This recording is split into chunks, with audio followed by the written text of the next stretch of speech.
अस्सलाम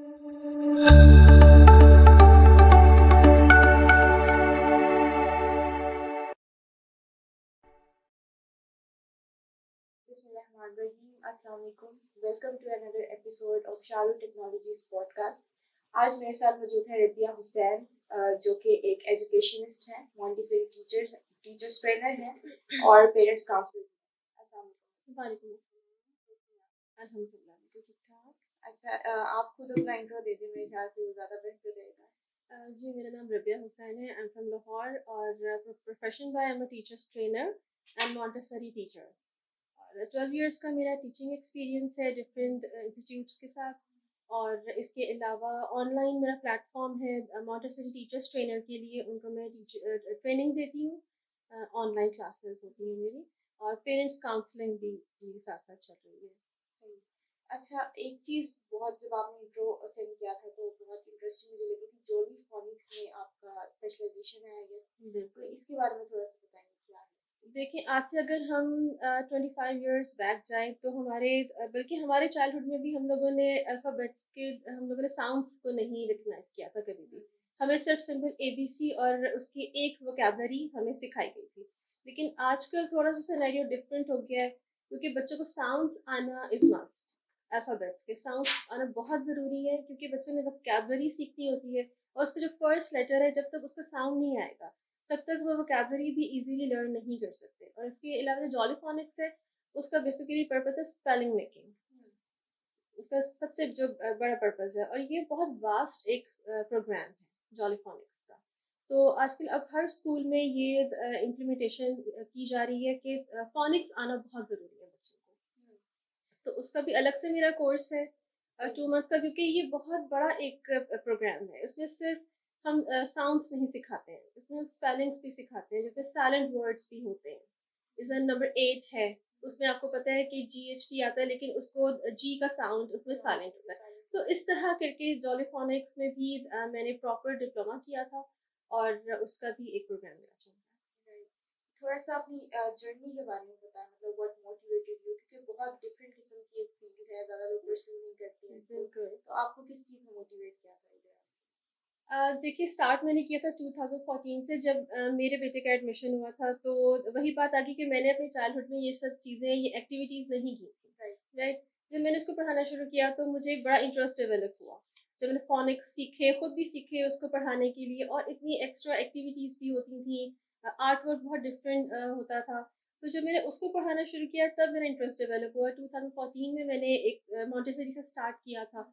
और उसके बाद मैंने फिर कोविड में 2019 में मैंने डिप्लोमा किया था एक कोचिंग इंस्टीट्यूट से, मॉन्टेसरी 1 ईयर डिप्लोमा मैंने किया था। और ड्यूरिंग कोर्स ही मैंने फिर इंटर्नशिप उस इंस्टीट्यूट से मैंने स्टार्ट की, और प्रॉपरली फिर मैंने टीचर्स ट्रेनिंग स्टार्ट करी। आपने एक बुक भी लिखी है, माशाल्लाह, ई बुक है अभी फिलहाल। जी जी, वो टीचर्स ट्रेनिंग ई बुक है, और parents counselling proper guide book है। ई बुक अवेलेबल है, PDF। तो क्या एज ग्रुप होती है बच्चों की उस बुक के अकॉर्डिंग जो आप टारगेट कर रहे हैं? देखिए, 2.5 टू 10 इयर्स ओल्ड, यानी 2.5 से 10 साल तक की उम्र के बच्चों को आपने कैसे टैकल करना है, उनके एकेडमिक पे कैसे फोकस करना है, उनके बिहेवियरल इश्यूज को आपने कैसे हैंडल करना है, वो एक कंप्लीट गाइड बुक है टीचर्स के लिए भी और पेरेंट्स के लिए भी। क्योंकि आजकल आपको पता है कि हमारे सोशल मीडिया का इतना ट्रेंड है, टाइम ही ऐसा आ गया, गैजेट्स हर बच्चे के पास होते हैं, फिजिकल उनकी एक्टिविटीज बिल्कुल जीरो हो चुकी हैं। और इसी तरह जब हर वक्त बच्चा बाउंड रहेगा गैजेट्स में, सेल फोन्स में, तो उसकी जो मेंटल हेल्थ है वो बहुत ज़्यादा डिस्टर्ब होती है। उसके बिहेवियर इश्यूज बहुत ज़्यादा होना शुरू हो जाते हैं। तो इसीलिए जब वो बच्चा स्कूल में भी जाता है, टीचर्स भी परेशान होते हैं, पेरेंट्स भी घर पे टेंस होते हैं कि हम बच्चे को कैसे हैंडल करें। तो उसके लिए यही है कि आप बच्चे को प्रॉपर टाइम दें, अटेंशन दें, मदरली उसको डील करें। तो उसी हवाले से फिर मैंने ये बुक लिखी है। तो क्या किस तरह से आपके दिल में ख्याल है कि बुक होनी चाहिए इस बारे में? सबसे पहली बात तो मेरे जो ओवरसीज स्टूडेंट्स हैं उनका और मेरा थोड़ा सा टाइम क्लैश करता है। कोर्सेज में उनको इस तरह जूम पे या फिर उनको मैं फिजिकल में नहीं दे सकती। तो उसके लिए फिर मैंने प्रॉपरली एक बुक डिज़ाइन की, जिसमें पार्ट 1 में मेरे जो टॉपिक्स हैं वो थोड़े से डिफरेंट हैं। उसमें बच्चों के बिहेवियरल इश्यूज पे मैंने बात की है। और पार्ट 2 में हमारे मॉन्टेसरी में कुछ टूल्स और इक्विपमेंट्स यूज होते हैं, चाहे वो मैथ्स है, फोनिक्स है, हमारे प्रैक्टिकल लाइफ में हम बहुत से ऐसे टूल्स हैं जो टीचर्स जो सिर्फ मॉन्टेसरी टीचर्स को आना बहुत ज़रूरी है।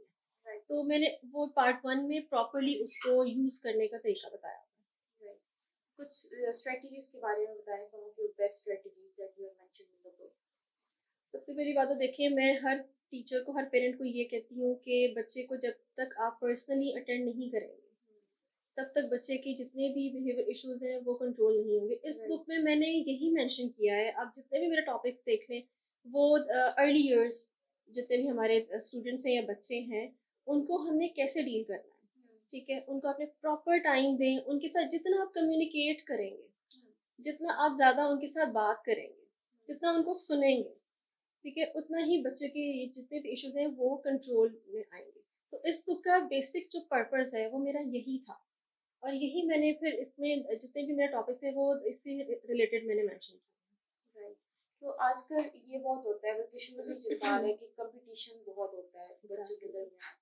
मतलब बहन भाई भी हैं तो उसके इतने नंबर आ गए, या कजन्स हैं फैमिली में, या फैमिली फ्रेंड्स हैं उसके इतने नंबर है, इसके इतने नंबर हैं, तो आपके भी इतने आने चाहिए, इतने क्यों नहीं है। तो ये कंपटीशन जो है, इससे आई थिंक डिप्रेशन भी एक क्रिएट करता है, स्ट्रेस क्रिएट करता है बच्चे के लिए।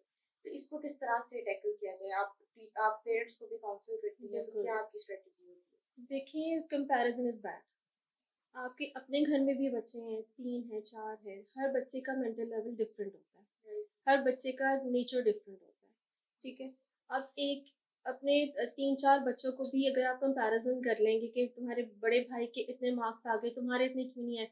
देखिए, हो सकता है उसमें कोई और क्वालिटी हो सकता है किसी और सब्जेक्ट में वो एक्सेल कर रहा हो, ठीक है। हो सकता है कि उसका आर्ट वर्क अच्छा हो, वो स्पोकन में अच्छा हो, ठीक है। हो सकता है उसकी राइटिंग बहुत अच्छी हो। तो कंपैरिजन करना बहुत बुरी बात है। मैं हर पेरेंट को ये कहती हूँ, बल्कि टीचर्स को भी मैं कहती हूँ कि आपकी 40 की स्ट्रेंथ है, 50 की स्ट्रेंथ है, 30 बच्चे हैं आपके स्टूडेंट्स आपकी क्लास में, जब आप कंपेयर करना शुरू कर देते हैं, बच्चों का कॉन्फिडेंस लेवल उधर ही शैटर्ड हो जाता है, और बच्चे पे प्रेशर आ जाता है कि जी मेरे फ्रेंड के इतने मार्क्स आए या मेरे कजन के इतने मार्क्स आए, तो अब नेक्स्ट टाइम मुझे भी इतने ही लेकर आने हैं। और उस प्रेशर में आके जो बच्चा जितना वो लर्न कर सकता है उतना लर्न नहीं कर सकता वो, क्योंकि इतना ऑलरेडी पेरेंट्स ने भी प्रेशराइज किया होता है। आप उसको फिर देखिए, बच्चे के सबसे पहले तो मेंटल लेवल को देखें ना, कि जो सब्जेक्ट्स वो पढ़ रहा है वो उसको कॉन्सेप्ट क्लियर भी हो रहा है या नहीं। सबसे बड़ी बात, उसके मार्क्स कम क्यों आ रहे हैं, उसकी बेस वीक है या नहीं, और कौन सा ऐसा एरिया है जिसमें वो लैक कर रहा है। पेरेंट्स को भी समटाइम्स पता नहीं होता कि मेरे इस बच्चे की कोई उसकी स्पेलिंग में कोई एरर आ रहा है, उसको जो भी मैथ्स का कॉन्सेप्ट है या फिर उर्दू है, इंग्लिश है, साइंस सब्जेक्ट्स हैं, उसको वो कॉन्सेप्ट भी क्लियर हो रहा है या नहीं हो रहा है, राइट। या स्कूल में उसको टीचर की मेथोडोलॉजी समझ आ रही है या नहीं आ रही है। हम बच्चे की बेस को नहीं जज करते, हम फॉरन कंपैरिजन शुरू कर देते हैं। और कंपैरिजन करना, सबसे पहली बात तो पेरेंट्स कंपैरिजन क्यों करते हैं, मुझे तो ये बात आज तक समझ ही नहीं आई है बिल्कुल भी। कि आपको पता होता है कि आपके बच्चे का क्या नेचर है, ठीक है, तो उसको उसी के अकॉर्डिंगली डील करना वो ज़्यादा इम्पोर्टेंट है। लेकिन पेरेंट्स को ये बात कैसे समझाई जाए? आई मीन पर्सनल एक्सपीरियंस भी मेरा यही रहा है।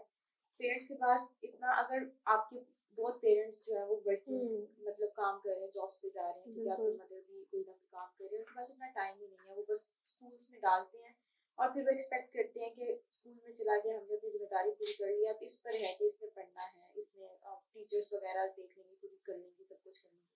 तो उनके पास इतना टाइम नहीं होता कि वो बच्चे को बिठा के पूछेंगे, बेटा आपके साथ मसला क्या है, आप क्यों नहीं कर पा रहे। तो इसको किस तरह से मतलब टैकल कर सकते हैं? देखिए, पाकिस्तान में सबसे बड़ी बात मैंने जो नोट की है कि पेरेंट्स काउंसलिंग होती नहीं, स्कूल्स में ये ट्रेंड ही नहीं। आप टीचर्स को वर्कशॉप्स दे देते हैं, आप बच्चों को प्रेशराइज कर लेते हैं, लेकिन ये नहीं देखते कि बच्चे की बेस वीक सिर्फ स्कूल से नहीं होती है। जब एक बच्चे को हमने होमवर्क दे दिया है, राइट, वो घर जा रहा है, वर्किंग पेरेंट्स हैं और उनके पास इतना टाइम नहीं होता है, बच्चा प्रॉपरली होमवर्क करके नहीं आया है, तो इसमें सिर्फ बच्चे का कसूर नहीं होता है। सबसे पहली बात तो मैं हर स्कूल, जितने भी हमारे डायरेक्टर्स हैं और ऑनर्स हैं, उनसे मैं तो ये रिक्वेस्ट करूंगी कि पेरेंट्स काउंसलिंग ज़रूर किया करें, चाहे once a month, once a year. आप पेरेंट्स को 1-on-1 बुलाएं और उनके साथ डिस्कस करें। सिर्फ वो ईयरली जो हमारी पीटीएम हो जाती है, पेरेंट्स मीटिंग हो जाती है, उसमें पेरेंट्स बहुत ज़्यादा जल्दी जल्दी में आते हैं, रिजल्ट कलेक्ट करते हैं और चले जाते हैं। तो पेरेंट्स काउंसलिंग स्कूल से ही स्टार्ट करें, ठीक है। ये बहुत इंपॉर्टेंट है। पाकिस्तान में ट्रेंड है ही नहीं, पेरेंट्स इंसल्ट फील करते हैं कि हमें बुला के क्यों समझाएं। बिल्कुल। ये मेरा पर्सनल एक्सपीरियंस है। मैंने अपने स्कूल में जब ये इम्प्लीमेंट किया था तो मुझे बहुत हार्श कमेंट्स आना शुरू हो गए थे और बहुत लाइक पेरेंट्स आते ही नहीं थे, जितना मर्जी उनको कॉल कर लो। तो मैं तो ये कहूँगी कि पेरेंट्स काउंसलिंग बहुत ज़रूरी है। जब तक टीचर डिस्कस नहीं करेगा फेस टू फेस पेरेंट्स के साथ, तब तक बच्चे के जितने भी इश्यूज हैं वो कभी भी सॉर्ट नहीं होंगे। अच्छा, इसीलिए फिर आपने ये प्रोग्राम शुरू किया जिसमें आप टीचर्स को भी ट्रेन करती हैं, क्योंकि टीचर्स के लिए भी अंडरस्टैंड करना बहुत जरूरी है। बहुत ज़्यादा। जिस तरह पेरेंट्स का काम सिर्फ ये नहीं है कि बच्चे को स्कूल भेज दिया, मेरी जिम्मेदारी खत्म होगी, इसी तरह टीचर्स का भी ये काम नहीं कि यार पढ़ा दिया, सिलेबस में जितना है पढ़ा दिया, होमवर्क दे दिया, बस आई एम डन। तो ये चीज़ बहुत अच्छी है, अप्रिशिएटिव है। इसी तरह से बच्चों को खुद भी अप्रिसिएशन चाहिए होती है, जाहिर है। अगर उन्होंने अच्छे मार्क्स लिए हैं तो बनती तो है, लेकिन अच्छे मार्क्स नहीं लिए तो उसका भी एक तरीका है कि ये होना चाहिए कि आप उनको अप्रिशिएट करें, at least you try your best. और यही चीज मैटर करती है। आप देखिए बच्चों को इतना भी कहते हैं you can do it, you can do this, आप ये कर सकते हैं। आप देखिए स्पेशली छोटे बच्चों को तो आप थोड़ा सा भी प्यार से समझा देना, वो बहुत ज्यादा इंकरेज हो जाते हैं, ठीक है। तो बच्चों को अप्रिशिएट करना बेहद जरूरी है। आप उनको जितना डराएंगे वो उतना प्रेशर में आएंगे, स्ट्रेस आउट हो जाएंगे, और जो थोड़ी बहुत वो लर्न कर भी रहे हैं वो भी नहीं कर सकते। उनको मैक्सिमम कोशिश करें कि बहुत पोलाइट वे में। मैं जब कोर्स स्टार्ट करती हूँ सबसे पहली बार मैं जब मेरा फर्स्ट लेक्चर होता है, एक पंक्चुअलिटी और एक कि टीचर का हम्बल होना बहुत जरूरी है, और पेरेंट्स का भी बहुत जरूरी है। हम बच्चे को इतना स्नब करते हैं, डांटते हैं और इतना प्रेशराइज कर देते हैं, बच्चे के साथ कम्युनिकेट नहीं करते। बच्चे को आप प्रॉपरली टाइम दें, उसके साथ जितना क्वालिटी टाइम स्पेंड करेंगे आपके बच्चे का नेचर पता चलेगा। उससे पेरेंट्स और टीचर्स के लिए बहुत ज़रूरी है।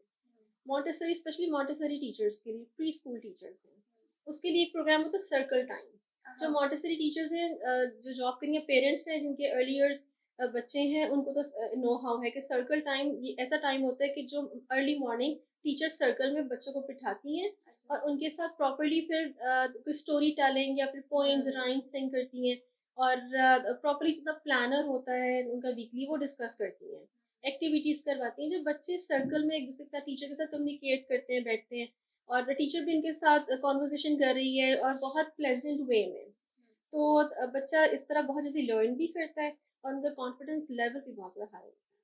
कम्युनिकेशन तो बहुत ज्यादा की एस्पेक्ट है ना। Yeah. और आप बच्चे के साथ बचपन में कम्युनिकेट नहीं करोगे तो बड़ा होके आपके साथ कम्युनिकेट नहीं बिल्कुल भी नहीं। कॉन्फिडेंस भी घर से ही शुरू होता है। आप कम्युनिकेट करते हो, बच्चा रिस्पॉन्ड करता है, तो फिर उसमें इतना कॉन्फिडेंस आता है कि हाँ मैं अपनी आवाज उठा सकता हूँ, मेरे दिल में जो बात है वो मैं कर बच्चों को हम सुनते नहीं। बिल्कुल। छोटे बच्चों को तो बार बार एक ही क्वेश्चन कर रहे होते हैं, उनको एग्जाम्पल दे के हर बात समझाएं।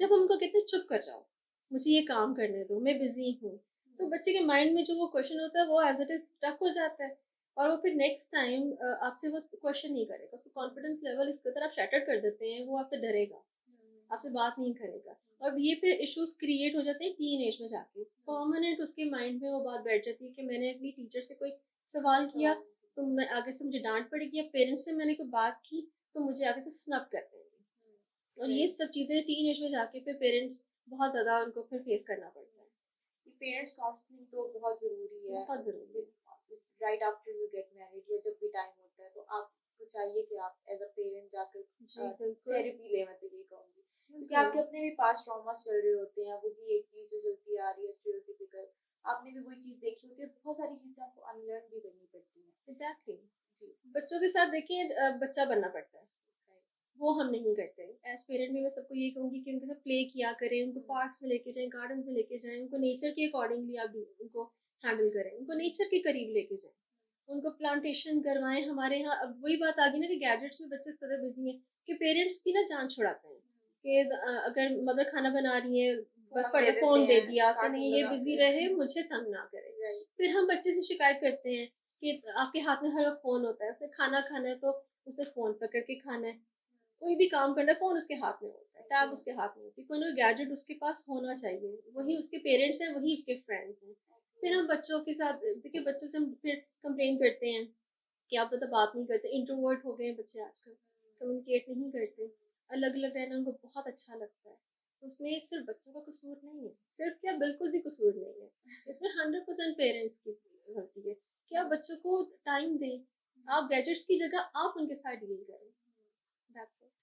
अब ऑनलाइन इस तरह भी हो गया है, बहुत ज्यादा कोर्सेज आना शुरू हो गए हैं, इंडस्ट्री के हमारे जो लोग हैं बहुत ज्यादा इस चीज पे काम करें कि अगर एक बच्चा इंटरनेट पे ज्यादा टाइम स्पेंड कर भी रहा है तो एटलीस्ट वो प्रोडक्टिव टाइम स्पेंड करे। लेकिन जाहिर है उस तरफ लेकर जाना भी बच्चे को, उनको थोड़ा सा गाइड तो करना पड़ेगा कि आपने ये चीज नहीं ये चीज देखनी है, ठीक है। और इसी चीज में आकर बहुत ज्यादा ऑनलाइन कोर्सेज वगैरह भी स्टार्ट हो गए।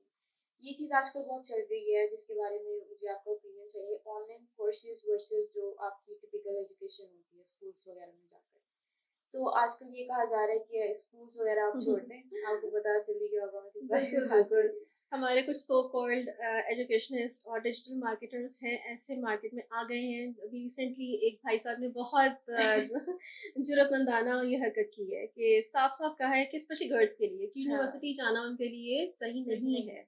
देखिए, अपना कोर्स सेल करने के लिए जब आप इस तरह की बातें करेंगे, वो कितने नेगेटिव उनके कमेंट्स आए हैं, और सिर्फ अपना कोर्स सेल करने के लिए आप इतनी बड़ी आपने बात कह दी। तो इस तरह की देखिए जो नेगेटिव एस्पेक्ट्स आपको नजर आएंगे। देखिए, एजुकेशन लेना तो हर एक का फर्ज है। ये तो हमारे लास्ट प्रॉफिट ने भी कहा है ना कि चाहे तुम्हें चीन तक जाना पड़े, तालीम हासिल करो, इल्म हासिल करो, ठीक है। तो डिग्री प्लस स्किल्स, ये मैं हर अपने, बल्कि मेरा भी बेटा है तो मैं उसे यही कहती हूँ, डिग्री प्लस स्किल्स। आपके पास डिग्री होना भी मस्ट है और स्किल्स होना भी मस्ट है, ऐसे ही। और स्कूल्स में इस तरह से स्किल्स सिखाई भी नहीं जा रही, सिखाए मतलब जाते। मेरा जितना एजुकेशनल एक्सपीरियंस रहा है वो स्लाइड्स ही होती हैं, बस वो आती हैं टीचर स्लाइड्स पढ़ाते हैं चले जाते हैं, और आपको खुद से मेहनत करनी पड़ती है कि आप साथ कोई कोर्स कर रहे हो, साथ इंटर्नशिप कर रहे हो, आप टूल्स सॉफ्टवेयर्स वगैरह सीख रहे हो, ये सारा आई थिंक आप अपने ऊपर ही डिपेंड करता है। तो अगेन पेरेंट्स काउंसलिंग के साथ टीचर्स काउंसलिंग भी बहुत ज्यादा जरूरी है। एजुकेशन लेवल पे, इंस्टीट्यूशन लेवल पे भी बहुत ज्यादा आपको ये चीज करनी चाहिए। देखिए, चाहे हमारे स्कूल्स हैं, यूनिवर्सिटीज़ हैं, उसमें एक्स्ट्रा करिकुलम एक्टिविटीज़ पे फोकस किया जाता है, मैं ये नहीं कह रही हूँ, फोकस तो किया जाता है, लेकिन थोड़ा सा यूरोपियन उनके जो थीम्स हैं उनको बहुत ज़्यादा फॉलो किया जाता है। बहुत ज़्यादा हेलोवीन आ गया, फिर हमारे डिज्नी डे आ गए, वो आप देखिए पाकिस्तान में इस चीज़ का कोई फायदा ही नहीं है, इट्स यूजलेस। ठीक है, लाइफ स्किल्स की तरफ बच्चों को लेकर आए, वर्कशॉप करवा दें, वर्कशॉप्स करवाएं, कम्युनिकेट कैसे करना है आपने, ठीक है। और स्पेशली जो लाइफ स्किल्स का मतलब ये होता है कि कम्युनिकेशन इज मस्ट। उसके लिए हाउस होल्ड चोर्स आपने कैसे करने हैं, अर्ली ईयर्स में बच्चों को आप बताएं कि आपने अपने घर के काम कैसे करने हैं। आपने मैक्सिमम इंडिपेंडेंट लर्निंग देनी है बच्चों को, वो स्कूल में बिल्कुल नहीं करवाया जाता, ठीक है ना। आईटी के कोर्सेज करवाएं बच्चों को, इतनी अब हाई फी पे करते हैं पेरेंट्स। आप देखिए कि मंथली 30-40,000 आप दे रहे हो, और बच्चा क्या सीख के आ रहा है, आज हेलोवीन डे है, आज डिज्नी डे है, अब मैंने ये कॉस्ट्यूम लेना है, अब ये वेडिंग डे है। अब एक यूनिवर्सिटी ने प्रॉपर एक सिनेरियो बनाया था, थीम किया था, तो अब देखिए प्रॉपर शादी का सीन उन्होंने किया था, और भी उसने कितनी इरेलेवेंट एक्टिविटीज दिखाई थी, अनएथिकल। तो अगर वो, अब मैं बात करूँ उस डिजिटल मार्केटर की कि जिन्होंने ये वाली बात की थी, किसी हद तक उनकी बात भी ठीक थी कि लड़कियों के लिए एक बच्ची क्या सीख कर आ रही है, ठीक है ना। लेकिन ऑब्वियसली ये कुछ सोल्यूशन तो नहीं है ना, ये सोल्यूशन नहीं है। बस मैं बार बार एक ही बात सबको कहूंगी कि education is must, degree plus skills, इसको फॉलो करें, दैट्स इट। और लास्ट में हम थोड़ी सी टीनेज डिप्रेशन की बात कर लेते हैं, आजकल बहुत ज्यादा हो रहा है, और इंटरनेट के साथ हमें समझ तो आना शुरू हो गया कि इट्स अ रियल थिंग। पहले तो हम मानते ही नहीं होते थे ना कि बस दिमाग में आपके है, नमाज पढ़ो ठीक हो जाएगा, इस तरह से। अब इस चीज को हम बहुत ज्यादा एक्सेप्ट करना शुरू हो गए हैं, लेकिन ये चीज खत्म नहीं हो रही है, कम नहीं हो रही है। तो इसको किस तरह से आइडेंटिफाई किया जाए बीइंग अ पेरेंट या बीइंग अ टीचर के आपका बच्चा जो है वो स्टेज से गुजर रहा है, और फिर उसके किस तरह से हम हेल्प आउट कर सकते हैं। देखिए, स्टार्ट हम लेते हैं अर्ली ईयर से। हमें लगता है कि क्या छोटे बच्चों को स्ट्रेस नहीं होता, उनको भी होता है, वो हाइपर होते हैं, ऊंची रोते हैं, चीखते हैं, चिल्लाते हैं, ठीक है। हेल्दी लाइफस्टाइल बहुत जरूरी है, ठीक है ना। बच्चे की रूटीन सेट करें, राइट। उसको पता हो कि एक पंक्चुअलिटी इज मस्ट, उसको पता हो कि मैंने इस टाइम पे उठना है। वो स्कूल भी नहीं जा रहा ना अगर, ठीक है, 2.5 का बच्चा घर पे ही होता है, 2.5 से 3 साल तक का बच्चा, फिर भी उसकी रूटीन सेट करें। अर्ली मॉर्निंग उठे, उससे आप थोड़ा सा एक्सरसाइज करवाएं। फिजिकल एक्सरसाइज हम बच्चों को नहीं करवाते, योगा की तरफ लेकर आए, ठीक है। पेरेंट्स को भी अपना लाइफ से थोड़ा सा बदलना पड़ेगा। अगर उनको चाहिए कि उनका बच्चा एक स्ट्रेस से भी गुजर रहा है, तो उसको कैसे सॉर्ट आउट करना है, उसको थोड़ा सा, उसको ब्रेकफास्ट टाइम प्रॉपर हो, उसको हाइजीन का पता कि पर्सनल हाइजीन का मैंने कैसे ख्याल रखना है, अपना बेड सेट करना है उसने, तो ये प्रॉपर रूटीन के साथ चले वो बच्चा। उसको हेल्दी फूड की तरफ लेकर। फ्रोजन फूड बच्चे बहुत ज्यादा खाते हैं, जंक फूड का इतना ट्रेंड है, इट्स अ ट्रेंड नाउ कि अगर किसी बच्चे ने कैफे की शक्ल नहीं रखी है तो वो तो इस सोसाइटी में रहने के केपेबल ही नहीं है ना। बिल्कुल एक स्टेटस सिंबल बन गया है कि आपने ये सारे जितने भी कॉन्टिनेंटल फूड है वो आपने खाने ही खाने। आप देखिए कि फ्रोजन फूड है या फिर अब उससे कितना हम दूर हो गए हैं, हेल्दी लाइफस्टाइल से कितना दूर हो गए हैं। ठीक है, ये बेसिक रीजन है बच्चों के स्ट्रेस में आने का। और दूसरी बात ये कि जैसे मैंने पहले कहा कि पेरेंट्स को चाहिए कि प्रॉपर बच्चे को टाइम दें। राइट। ठीक है, उसके साथ आप गेम्स प्ले करें, उसका आप। फ्रेंड बने आप। ठीक है, उसको इनकरेज करें, उसको अप्रिशिएट करें। ठीक है ना, तो ये बहुत जरूरी होता है। राइट। अच्छा, लास्टली आप बताएं कि आपने एक बुक लिखी है माशाल्लाह, इस बारे में हर पेरेंट को मेरे ख्याल से पढ़नी चाहिए, तो किसी ने एक्सेस करना तो किस तरह से करेगा आपकी बुक को? मेरा क्योंकि ऑनलाइन प्रोग्राम है तो माय मॉन्टेसरी ट्री के नाम से मेरा फेसबुक पेज है, तो आप उसको अप्रोच करें और उस पर इनबॉक्स करें तो ई बुक आपको अवेलेबल होगी। और बहुत रीजनेबल चार्जेस हैं उसके। और तो आप आयशा से कांटेक्ट करें तो ये सारे लिंक्स शेयर कर देंगे इंशाल्लाह। ठीक है, thank you so much for coming, for giving us your time Thanks for inviting me. busy schedule. Thank you so much for watching. Please subscribe to our channel. See you next time.